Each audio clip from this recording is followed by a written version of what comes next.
Nah setelah resmi masuk Islam, Sumamah langsung bilang ke Rasulullah, "Ya Rasulullah, demi Allah, dulu di muka bumi ini tidak ada wajah yang paling aku benci melebihi wajahmu. Tapi sekarang wajahmu lah yang paling aku cintai." Hai, wassalamualaikum warahmatullahi wabarakatuh. Terima kasih sudah klik video ini. Gimana puasa kalian hari ini, Wak? Masih full atau udah ada yang bolong nih, ha? Semoga selalu lancar dan selesai sampai akhir nanti, Wak, ya. Aku gak akan bosan buat ngajak kalian untuk mengisi bulan yang suci ini dengan banyak beribadah, berdoa, memohon ampunan, berlomba-lomba dalam kebaikan, dan meluangkan waktu untuk mengenal Rasulullah SAW dengan lebih dekat lagi, Wak. Masih dalam rangkaian spesial Ramadan bersama Nadia Omar. Malam ini aku hadir lagi untuk menemani kalian dengan menceritakan profil Rasulullah SAW. Kalau di video minggu kemarin aku sudah bercerita tentang ringkasan kehidupan Rasulullah, mulai dari silsilah keluarganya, masa kecilnya, kisah waktu Rasulullah diangkat menjadi nabi, dan seterusnya. Di malam ini aku akan bercerita tentang mukjizat dan juga karakter Rasulullah SAW. Sebagai penutup dari para nabi dan juga rasul, Allah menganugerahi Rasulullah dengan banyak sekali mukjizat yang luar biasa. Bahkan nih, menurut para ulama, jumlah mukjizat Rasulullah mencapai lebih dari 300. Dan gak cuma itu aja, sebagai figur manusia terbaik di muka bumi, Rasulullah juga memiliki akhlak yang sangat mulia, sampai Allah pun memuji beliau di dalam Al-Quran. Dipuji langsung sama Allah. Awak dipuji orang yang senang, bukan main ya kan. Ini gimana rasanya kalau dipuji yang menciptakan? Masya Allah, memang luar biasa kali Rasul kita ini, Wak, ya. Nah, makin penasaran kan gimana kisah selanjutnya? Tanpa berlama-lama kita langsung masuk aja ke ceritanya, ya. Check it out.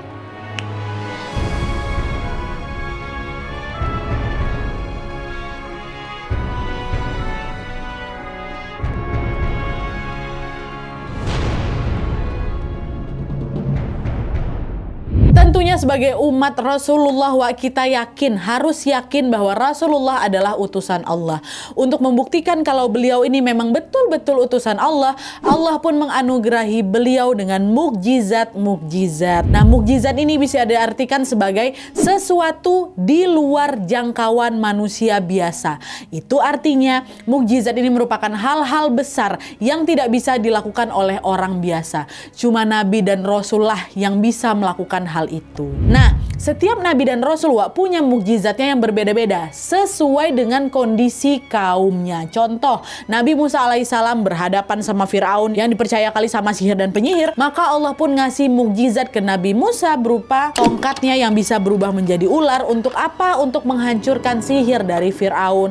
Ada juga contoh lain di zamannya Nabi Isa, masyarakat lagi gencar-gencarnya mengembangkan ilmu kedokteran tuh katanya. Nah, secara medis, tentu mustahil seorang bayi bisa lahir tanpa ayah, karena sel telur ibu harus dibuahi sama sperma ayah, ya kan, Tapi Allah Subhanahu wa taala menjadikan Nabi Isa alaihissalam lahir tanpa ayah untuk bisa membuktikan bahwa kuasa Allah jauh lebih besar dari itu semua.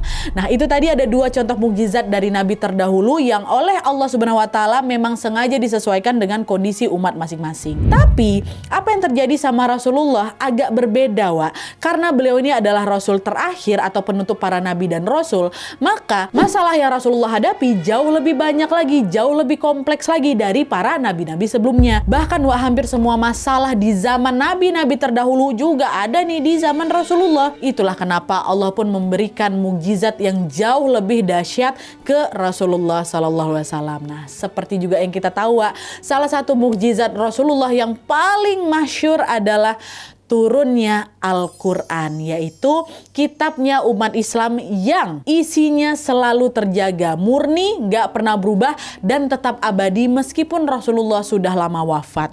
Nah, selain Al-Quran, Rasulullah ini juga punya banyak sekali mukjizat yang lain. Dan seperti yang sudah aku bilang tadi, pas para ulama mencoba menyusun daftar mukjizat beliau, ternyata jumlahnya mencapai lebih dari 300 mukjizat.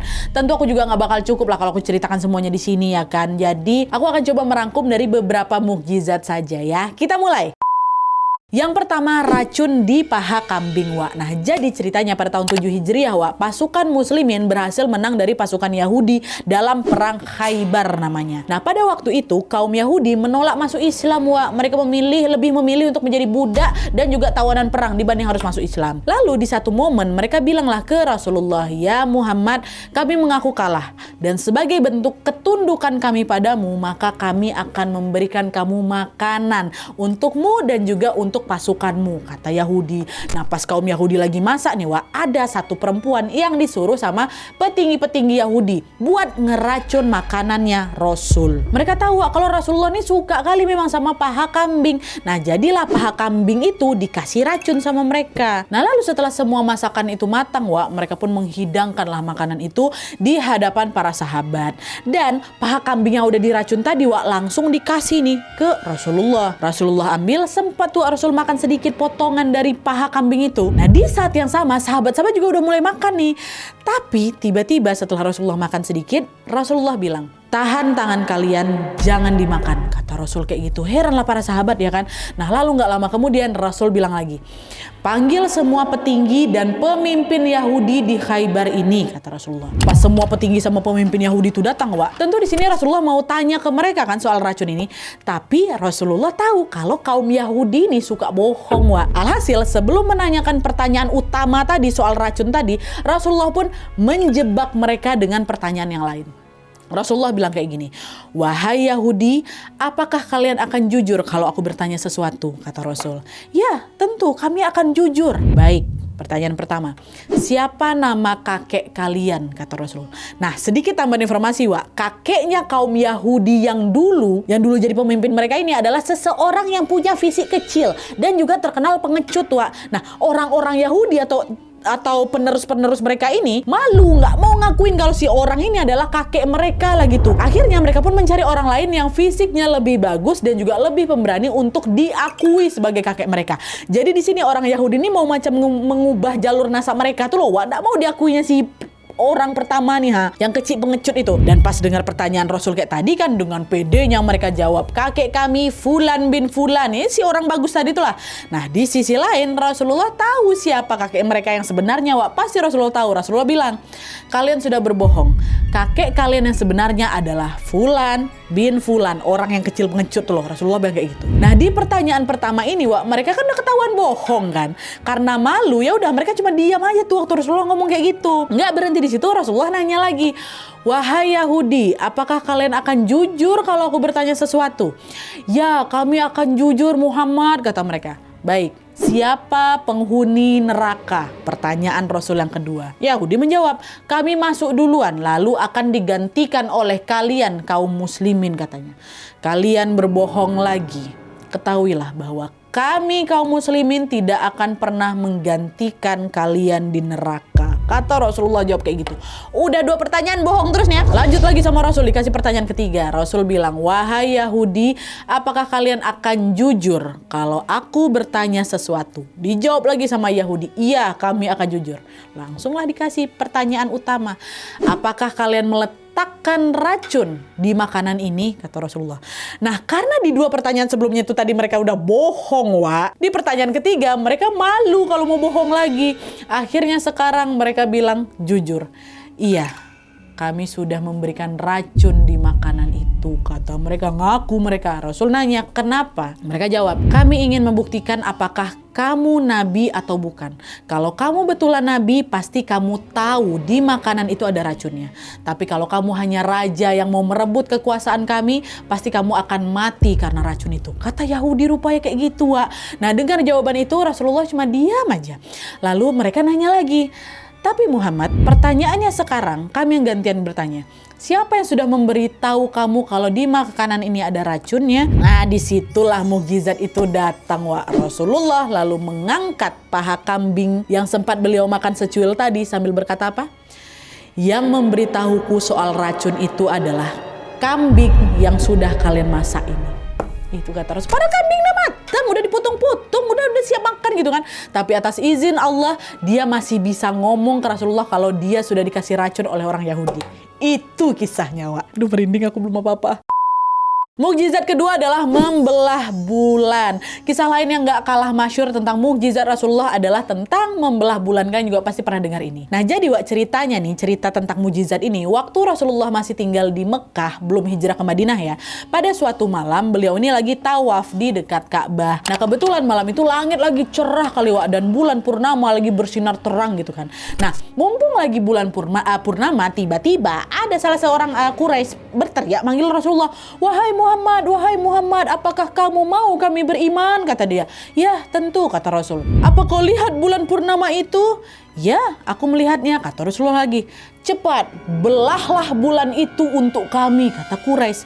Rasul jawab, tenang Rasulullah. Jika Allah mengizinkan aku membelah bulan itu untuk kalian, apakah kalian akan beriman? Ditanya balik sama Rasul kan. Ya, tentu saja kami akan beriman, kata orang Quraisy itu. Nah, orang-orang Quraisy ini yakin bahwa membelah bulan itu kan adalah hal yang mustahil kan, Wak. Itulah kenapa mereka sengaja, Wak, ngasih tantangan yang mustahil itu ke Rasulullah, bukan untuk beriman sebenarnya, Wak, tapi untuk apa?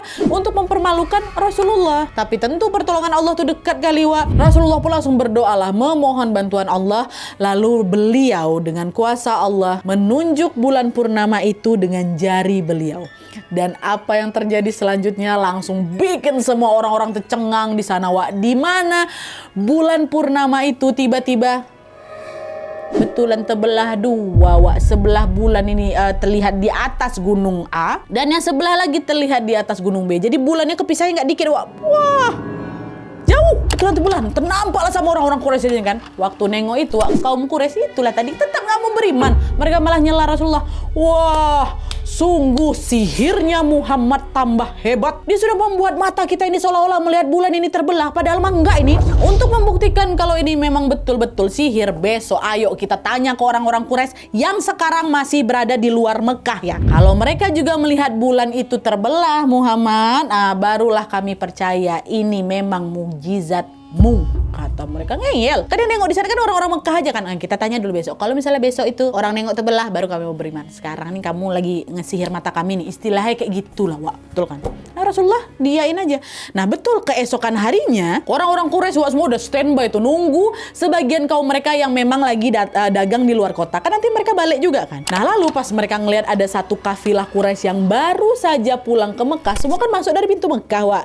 Mereka langsung memberhentikan si kafilah itu. Langsung nanya, wahai Fulan, kemarin waktu kalian masih di luar kota Mekah, apa kalian melihat ada sesuatu yang terjadi pada bulan? Katanya. Oh iya, kemarin kami melihat bulan terbelah jadi dua, kata kafilah yang baru datang nih, Wak. Nah jawabannya itu jadi bukti yang valid lah kan. Kalau memang betulan kemarin Rasulullah betulan membelah bulan, bukan lagi disihir mata mereka yang ada di sana aja. Bukti orang-orang di luar kota Mekah juga nengok kan fenomena itu. Udah dikasih jawaban kayak gitu sama kawan-kawan yang baru datang nih ya. Orang Quraisy yang memang dasarnya udah gak mau beriman, Wak, bukannya mengakui mukjizat Rasulullah, yang ada mereka malah makin mencela Rasulullah. Apa katanya? Wah, sungguh sihir Muhammad telah menguasai dunia, katanya. Astagfirullahaladzim. Itu mukjizat yang kedua. Mukjizat ketiga, unta yang mengamuk, Wak. Nah, mukjizat berikutnya ini adalah kisah tentang seorang unta yang lagi ngamuk memang. Jadi ceritanya suatu hari, Wak, Rasulullah dan para sahabat lagi bepergian melewati suatu daerah di dekat pintu gerbang kota Madinah. Nah, di sana ada unta jantan, Wak, lagi ngamuk-ngamuk. Unta tuh teriak ya kan sambil nendang-nendang dan juga menggigit semua orang yang lagi berusaha menenangkan dia atau mendekati dia. Ya pokok unta ini susah kali lah dijinakkan, Wak, ngamuk dia. Nah, melihat unta itu, seorang sahabat bilang, "Ya Rasulullah, berhati-hatilah. Di depanmu ada unta yang lagi mengamuk," kata dia. Nah, bukannya menghindar, Wak, Rasulullah di sana malah menghampiri unta itu dan berkata, "Kemarilah," katanya, ke unta nih, Wak. Nah, melihat keberadaan Rasulullah, ajaibnya, Wak, unta yang tadi ngamuk, betul-betul ngamuk parah ya kan, langsung terdiam begitu kan Rasulullah. Dia langsung menurunkan kepalanya sampai menyentuh tanah dan dia berjalan mendekati Rasulullah sambil menyeret kepala di tanah, tuh. Ini merupakan bentuk ketundukan unta terhadap Rasulullah, Wak. Dan pas unta itu sudah sampai di hadapan beliau, Rasulullah pun mengikat tali kekangan ke leher unta sambil berkata, "Tidak ada sesuatu pun di langit dan di bumi kecuali mengetahui bahwa aku adalah utusan Allah," kata Rasulullah. Artinya apa? Segala sesuatu yang ada di langit, yang ada di bumi, air, batu, tanah, bulan, bintang, tumbuhan, hewan, termasuk unta yang lagi ngamuk tadi tuh, semuanya tahu kok kalau Rasulullah adalah betul-betul utusan Allah. Masya Allah. Yang keempat, menyembuhkan penyakit. Wah, mukjizat selanjutnya yaitu Rasulullah SAW mampu menyembuhkan penyakit. Nah, jadi ceritanya Wak, dalam sebuah peperangan, seorang sahabat yang bernama Abu Qatadah pernah terluka parah Wak, gara-gara terkena panah dari musuh. Nancap panah tuh ke matanya beliau. Kejadian itu membuat bola mata Qatadah nih Wak sampai keluar, betulan keluar dan sampai hampir copot tuh loh. Jadi belum semua keluar tapi tegayang-gayang tegayang. Ya gitulah, tegoyang-goyang, bukan tegoyang. Ya gitu, tahu kalian kan? Beberapa sahabat waktu lihat Qatadah kayak gitu, langsung ngasih saran, wahai Abu Qatadah, bola matamu itu sudah rusak total. Sudahlah lebih baik dipotong saja, biar nggak terus-terusan menggantung di wajah kamu. Tegayang kalau bahasa Minangnya, tegayang-gayang ya. Tuh tegantung-gantung ya tuh. Betulan dia tegayang, ada tegantung gitu kan. Abu Qatadah jawab waktu dikasih saran kayak gitu sama sahabatnya. Sebentar, jangan buru-buru dulu. Tolong bawa saya ke Rasulullah dulu lah, kata gitu. Nah, pas para sahabat dan juga Abu Qatadah datang menghampiri Rasulullah, Rasulullah pun menyambutnya sambil tersenyum. Melalui perantara wahyu, Rasulullah udah tahu apa maksud dari kedatangan Abu Qatadah ini, Wak. Nah, lalu sebelum Abu Qatadah sempat mengatakan sesuatu, belum ngomong apa-apa lagi Abu Qatadah kan, Rasulullah udah langsung bilang, wahai Abu Qatadah, kalau kamu mau bersabar tanpa mata, maka engkau dijamin masuk surga. Tapi aku juga bisa berdoa memohon kepada Allah untuk menyembuhkan matamu, hanya saja tidak ada jaminan surga untukmu. Mana yang kamu pilih? Dikasih bilang kayak gitu sama Rasulullah, Wak. Kamu mau biarkan matamu kayak gitu tapi kamu menjadi jaminan surga, atau ku sembuhkan matamu tapi jaminan surganya hilang, kayak gitu kan. Di situ apa nggak bimbang Abu Qatadah, Wak? Jelas beliau ini pengen sekali menjadi jaminan surga, tapi di sisi lain beliau juga pengen matanya nih sembuh gitu kan. Apalagi beliau ini orangnya terkenal tampan juga, Wak, dan sebentar lagi mau nikah. Kalau mata beliau hilang satu, beliau tuh ngerasa macam kurang tampan lah gitu.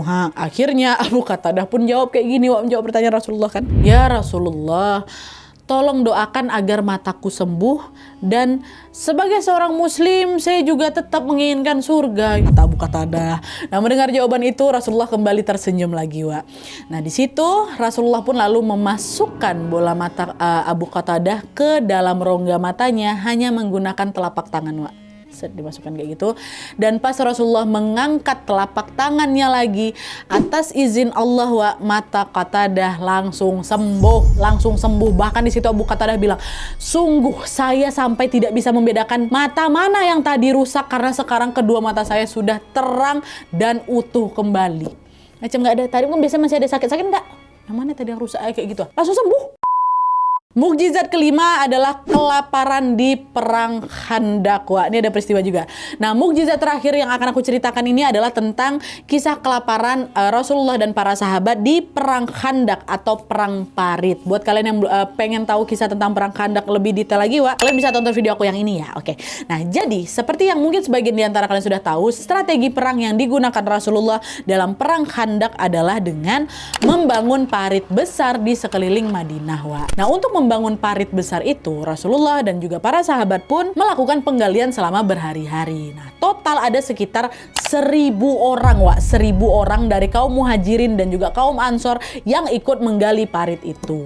Nah, selama proses penggalian, para sahabat nggak ada yang makan waktu itu, Wak. Mereka tuh sampai ngikat 2 batu gitu loh ke perut mereka karena nahan lapar. Nah, lalu pas mereka ini ngeluh lah ke Rasulullah tentang kelaparannya, Rasulullah kami lapar.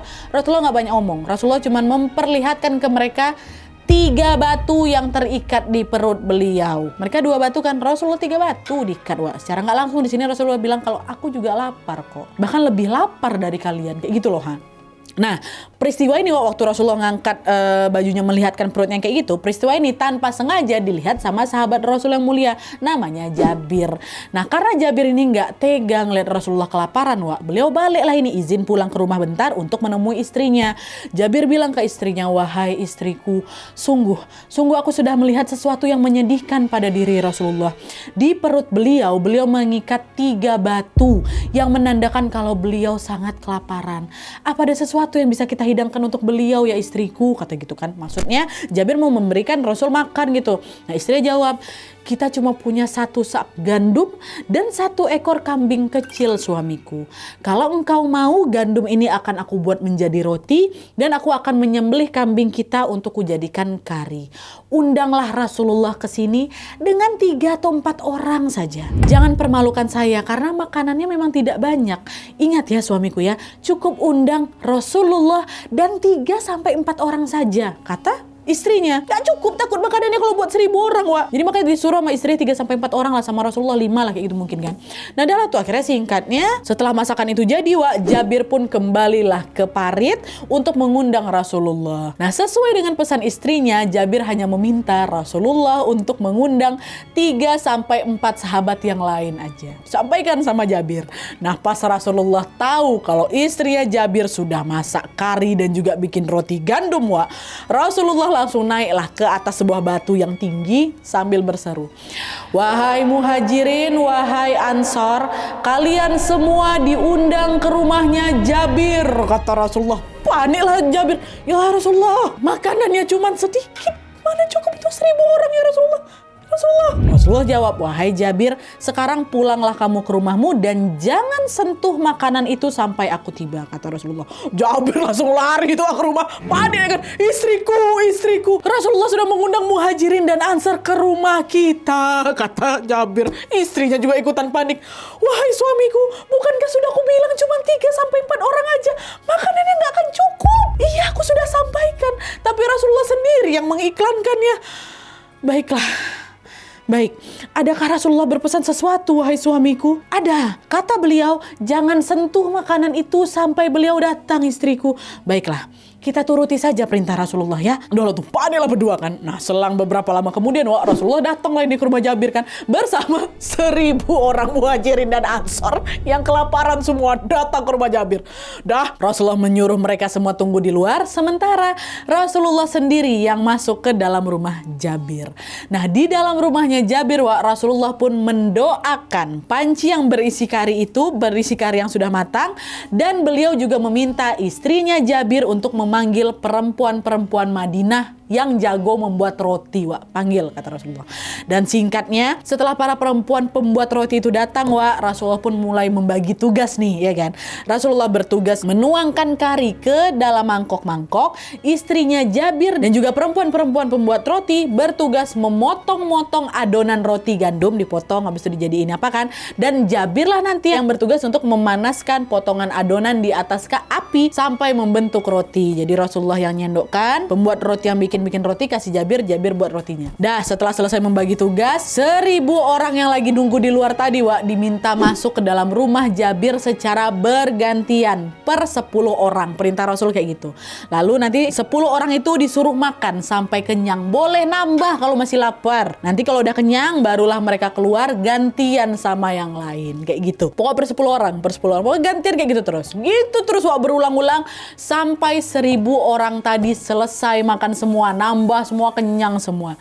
Dan ajaibnya, meski 1000 orang itu makan sampai kenyang, Wak, sepanci kari dan adonan roti gandum itu nggak berkurang sedikit pun nggak berkurang betulan. Di situ Rasulullah bilang lagi ke Jabir, "Wahai Jabir, makanlah engkau, istrimu dan juga anak-anakmu, lalu bagikanlah makanan ini ke seluruh orang Madinah yang belum kebagian, karena mereka sudah tertimpa kelaparan," kata Rasulullah. Wak, kebayang nggak kalian? Kari dan roti gandum tuh udah dimakan sama 1000 orang, tapi nggak berkurang sedikit pun, dan bahkan masih cukup buat dibagi-bagi ke semua orang di Madinah. Wak, cukup 1 kambing kecil itu sama 1 sak gandum tuh cukup. Mukjizat Rasulullah yang ini, Wak, betul-betul luar biasa kali kan. Nah itulah tadi 5 saja kisah tentang mukjizatnya Rasulullah. Seperti yang sudah aku bilang tadi, Wak, itulah tadi banyak sekali mukjizat lain yang belum aku ceritakan di sini. Kalau kalian mau tahu lagi, kalian boleh cari-cari lagi, Wak. Dan kalau kalian juga mau tambahin juga di kolom komentar di bawah, biar kita makin banyak tahu lagi nih mukjizat Rasul ya. Nah sekarang baru kita masuk ke segmen berikutnya, yaitu tentang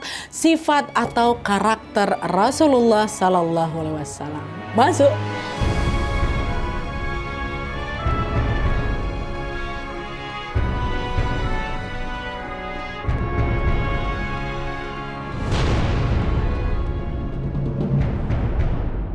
Sebagai seorang manusia terbaik, Rasulullah SAW memiliki akhlak yang luar biasa mulia.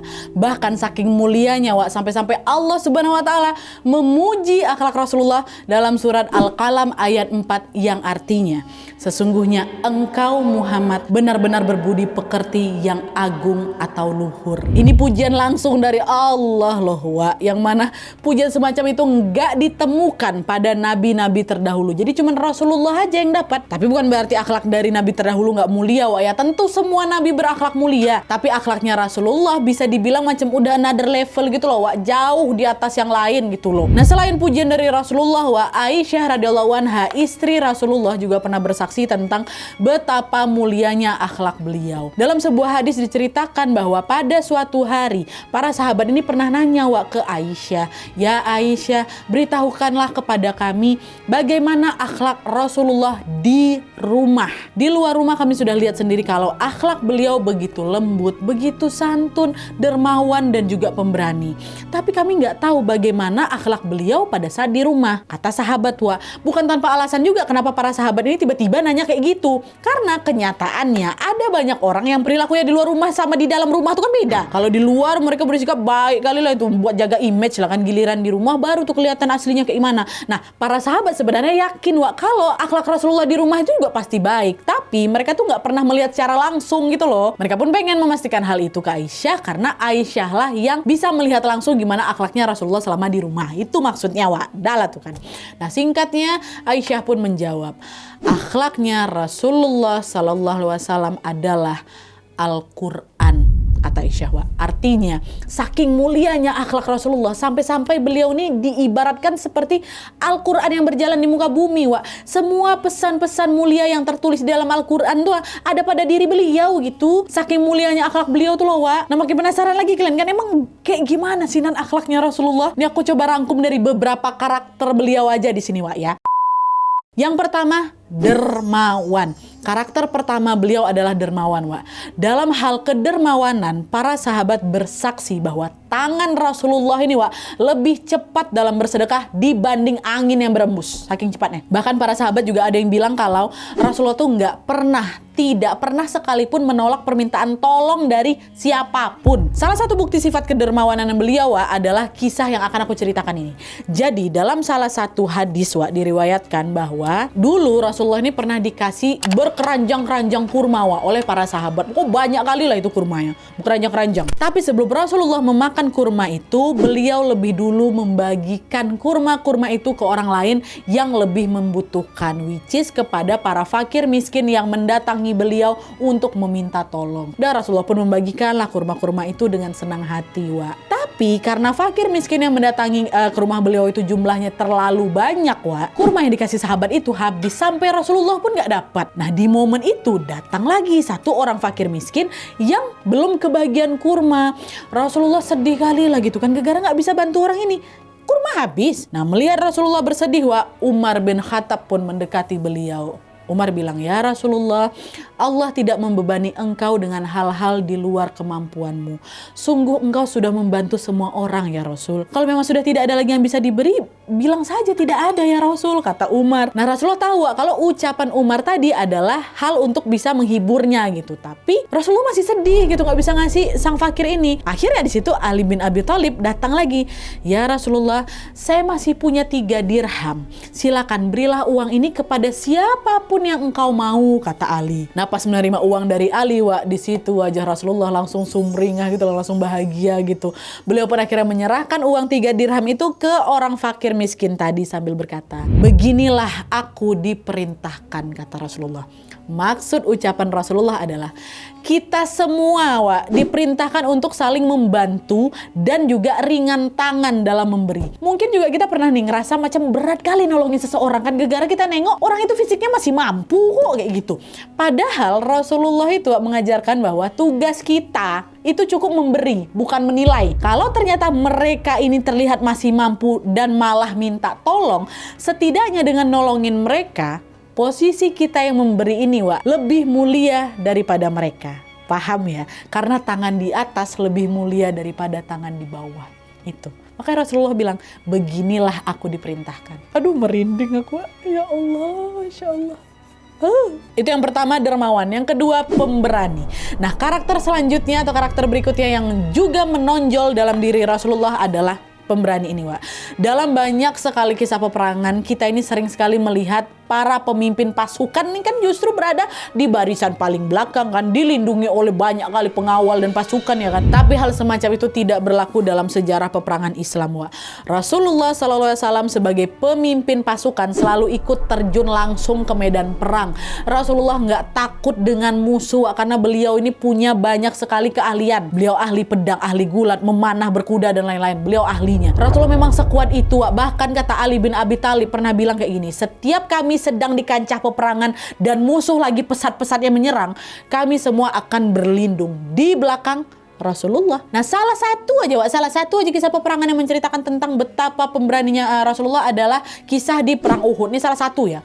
Pas perang Uhud berlangsung, Wak, ada satu momen di mana pasukan muslim itu memang lagi terdesak kali dan ada banyak yang terluka gara-gara serangan dari pasukan Quraisy. Nah, di situasi menegangkan itu Rasulullah berjalan beberapa langkah ke belakang, lalu beliau maju lagi sambil melemparkan lembing atau macam tombak kecil lah ke arah musuh tadi. Dan lemparan itu, Wak, betul-betul kencang. Bahkan para sahabat yang lagi berlindung di belakang Rasulullah tuh sampai terpental saking kencangnya. Nah, lemparan itulah, Wak, yang bikin pasukan Quraisy jadi ragu-ragu nih mau menyerang balik pasukan muslimin. Ini satu lembing kayak gitu bikin mereka terpental. Kok apa nggak gentar mereka waktu nengok itu, Wak? Satu lembing, itulah salah satu yang membuktikan pemberani dan kuatnya Rasulullah ya.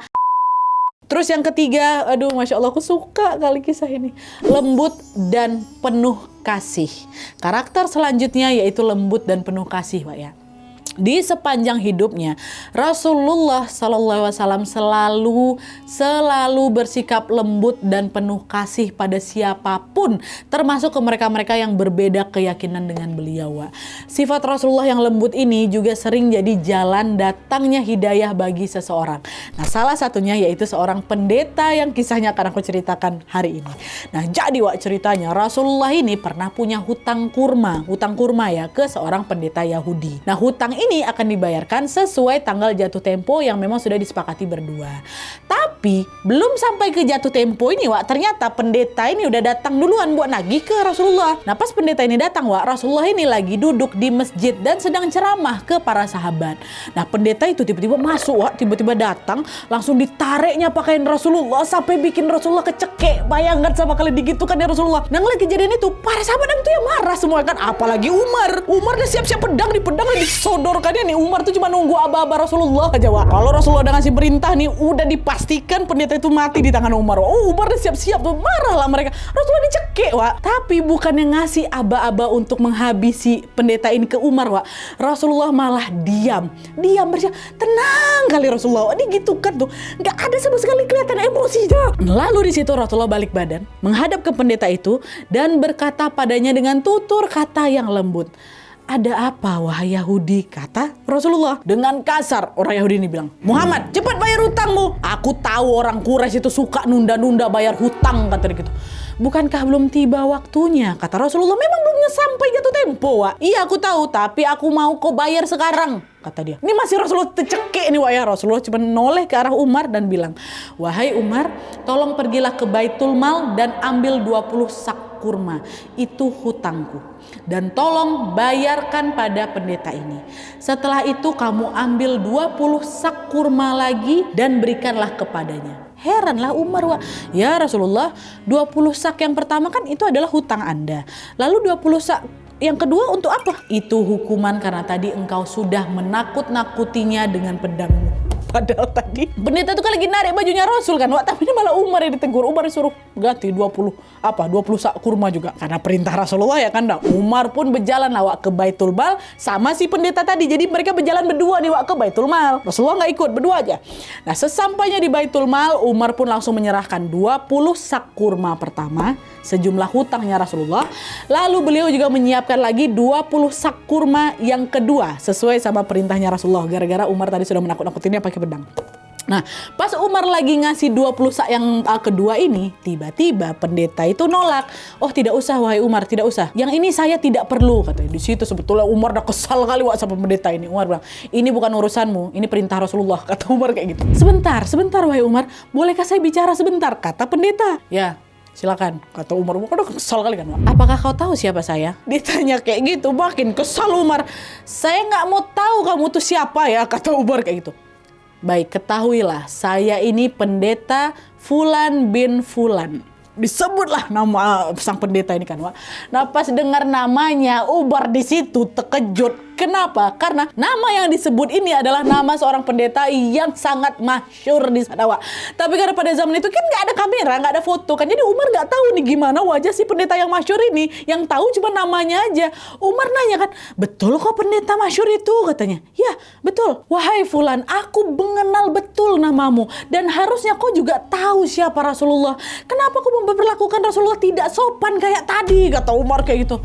Umar, apa kau pikir aku ini gila? Aku datang ke masjid kalian. Aku mencekik Nabi kalian. Aku berkata kasar padanya. Aku melakukan itu semua dengan mempertaruhkan nyawaku, wahai Umar. Aku tahu kalau tadi Muhammad menyuruhmu membalas perbuatanku yang gak sopan tadi. Mungkin sekarang aku tebas kepalaku. Nah terus kenapa kau ngelakuin itu? Kata Umar lagi. Ya ini dia, Wak. Ini perhatikan jawabannya ya. Pendeta itu bilang kayak gini. Umar, ya, sebenarnya aku sudah lama ingin masuk Islam karena aku tahu betul semua ciri kenabian ada dalam diri Muhammad. Hanya tinggal satu saja yang mau aku buktikan. Di dalam kitab Taurat tertulis bahwa salah satu sifat Nabi adalah kasih sayangnya mengalahkan emosinya. Itulah kenapa aku tadi memang sengaja memancing emosi Muhammad. Aku mau tahu apakah Muhammad lebih mengikuti emosinya atau kasih sayangnya. Dan ternyata, wahai Umar, Muhammad memang betul-betul seseorang nabi. Kasih sayang di dalam hatinya mampu mengalahkan semua emosinya. Maka sekarang dengan yakin aku ucapkan asyhadu alla ilaha illallah wa asyhadu anna Muhammadar Rasulullah. Aku bersaksi tidak ada Tuhan selain Allah dan aku bersaksi Nabi Muhammad adalah utusan Allah. Terharu aku, tidak bisa aku. Masya Allah. Lantaran sifat Rasulullah yang penuh kasih ini, Wak, pendeta Yahudi ini langsung dapat ijazah pula. Ngapa pula aku bilang ijazah? Dapat hidayah. Masya Allah.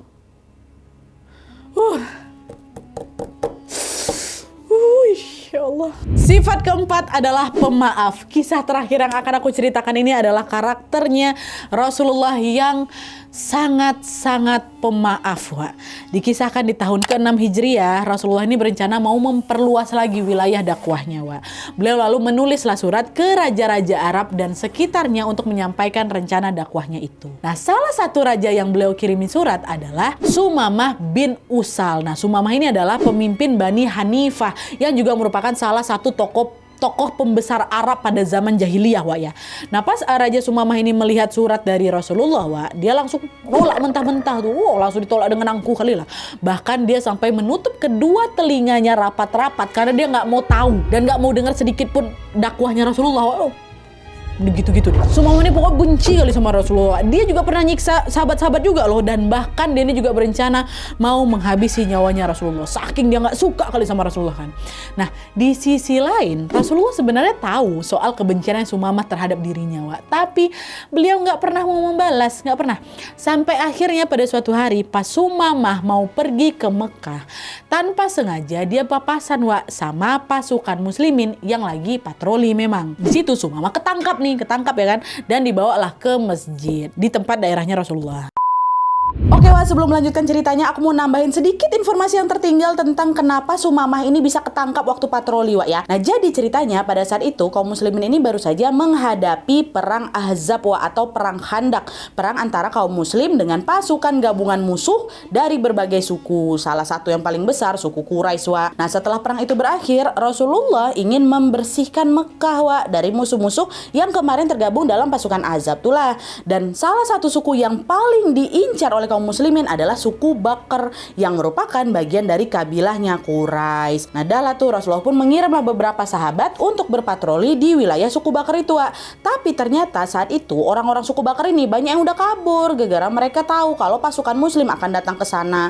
Alhasil dalam patroli itu orang-orang suku Bakr yang bisa ditawan ya jumlahnya jadi nggak banyak lah kan, orang udah banyak yang kabur. Dan saat para sahabat mau pulang, mereka nggak sengaja papasan lah sama Sumamah ini. Dia lagi naik unta, Wak, sendirian ke arah kota Mekah. Para sahabat ini nggak mengenali wajahnya Sumamah, Wak. Mereka tuh cuma mikir kalau orang ini, which is Sumamah ini adalah bagian dari suku Bakr. Soalnya kan mereka papasan sama Sumamah di wilayah suku Bakr kan, Wak. Alhasil Sumamah pun langsunglah ditangkap sebagai tawanan dan dibawa ke masjid bersama para tawanan yang lain. Gitu kisahnya ya. Lanjut. Nah, sebagai tawanan, Sumamah ini pun diikatlah di tiang masjid. Ya, nah lalu pas Rasulullah datang ke masjid untuk beribadah, untuk sholat, beliau ngelihat ada keberadaan Sumamah di tiang masjid itu. Rasulullah pun nanyalah ke sahabat yang nangkap Sumamah, apa kalian tahu siapa dia? Kata Rasulullah. Nah ternyata para sahabat ini nggak ada yang kenal sama wajahnya Sumamah, Wak. Akhirnya mereka bilang, tidak ya Rasul. Rasulullah langsung bilang, kan Rasulullah tahu kan, Wak. Rasulullah bilang, dia adalah Sumamah bin Usal dari Bani Hanifah. Tawanlah dia dengan baik, kata Rasulullah. Nah, Rasulullah meminta para sahabat waktu itu untuk mengumpulkan makanan-makanan lezat dan juga memerah susu unta, Wak. Idangkan itu ke Sumamah gitu. Nah, setelah itu Rasulullah pun menghampirilah Sumamah kan, setelah disiapkan semuanya, Rasulullah menghampiri Sumamah dan bertanya, apa yang engkau miliki wahai Sumamah? Kata Rasulullah. Sumamah dengan jawab, aku memiliki kebaikan. Jika kamu memberikan maaf kepadaku, maka kamu telah memberinya pada orang yang tahu berterima kasih. Tapi jika kamu membunuhku, maka kamu membunuh orang yang punya banyak pengikut di belakangnya. Dan jika kamu menginginkan harta, maka mintalah berapa saja yang kau minta, niscaya akan kuberi, asal kau membebaskanku, kata Sumamah. Dengar jawaban itu Rasulullah nggak jawab apa-apa, Rasulullah diam aja. Langsung pergi meninggalkan Sumamah dan membiarkan si tawanan ini menikmati hidangannya. Ya. Terus gak berhenti di situ, Wak. Besok paginya Rasulullah datang lagi lah dan menanyakan hal yang sama juga nih. Apa yang kau miliki wahai Sumamah? Kata Rasulullah. Jawaban Sumamah masih sama, Wak. Aku mempunyai apa yang telah aku katakan kepadamu kemarin. Jika engkau memberiku maaf maka gini-gini. Jika engkau mau membunuhku maka begini-gini. Dan jika engkau menginginkan harta maka gini. Oh, dijelasin semua lah itu sama si Sumamah lagi, sama kayak kemarin juga. Dah Rasulullah pun sama juga. Diam dan meninggalkan Sumamah. Kembali lagi membiarkan dia untuk untuk menikmati hidangannya. Selama beberapa hari jadi tawanan, Sumamah betul-betul diperlakukan dengan baik sama Rasulullah. Di situ juga dia melihat sendiri betapa indah dan damainya kehidupan Rasulullah bersama kaum muslimin. Dia melihat Rasulullah selalu tersenyum, gak pernah marah, saling tolong menolong, saling berbagi dan lain-lain. Sumamah ngelihat itu selama ditawan ini, Wak. Dan suatu hari Rasulullah datang lagi, mendatangi Sumamah dengan menanyakan hal yang sama. Apa yang kau punya wahai Sumamah? Kata Rasulullah. Lagi-lagi jawaban Sumamah masih sama, Wak. Aku mempunyai apa yang sudah kukatakan kepadamu. Jika engkau memberiku maaf maka begini-gini. Jika engkau membunuhku maka begini-gini. Jika engkau menginginkan harta maka gitu. Dijelaskan lagi lah sama Sumamah dengan hal yang sama. Nah, setelah mengatakan hal itu, tanpa Sumamah duga, Wak, tiba-tiba Rasulullah bilang, pulanglah Sumamah. Aku sudah memaafkanmu, kata Rasulullah. Nah, mendengar ucapan Rasulullah, Sumamah langsung kaget bukan main, Wak. Dia tuh tahu betul kalau para musuh yang jadi tawanan itu kemungkinan nasibnya cuma dua, Wak. Antara dihukum mati atau lolos dengan tebusan harta yang mahal. Dengan statusnya Sumamah sebagai raja, pemimpin kaum, pasti uang untuk nebus dia kan jauh lebih mahal dari orang biasa kan, Wak. Lalu kenapa Rasulullah malah membebaskannya dengan cuma-cuma nih? Karena Rasulullah pun tahu betul betapa bencinya dia sama Rasulullah kan, Wak. Nah, melihat betapa pemaafnya Rasulullah di sini, disitulah hidayah langsung turun untuk Sumamah, Wak. Setelah dia dibebaskan, dia sempat pergi mandi dulu. Lalu datang lagi ke Madinah untuk bersyahadat. Dan setelah resmi masuk Islam, Sumamah langsung bilang ke Rasulullah, ya Rasulullah, demi Allah, dulu di muka bumi ini tidak ada wajah yang paling aku benci melebihi wajahmu. Tapi sekarang wajahmu lah yang paling aku cintai, kata Sumamah. Wah, Masya Allah. Lagi-lagi sifat mulianya Rasulullah ini, Wak, jadi jalan datangnya hidayah bagi seseorang gitu loh. Ya Allah, semoga kita bisa meneladani sifat-sifat beliau tadi ya. Dermawan, pemberani, lembut dan penuh kasih, sama pemaaf. Amin.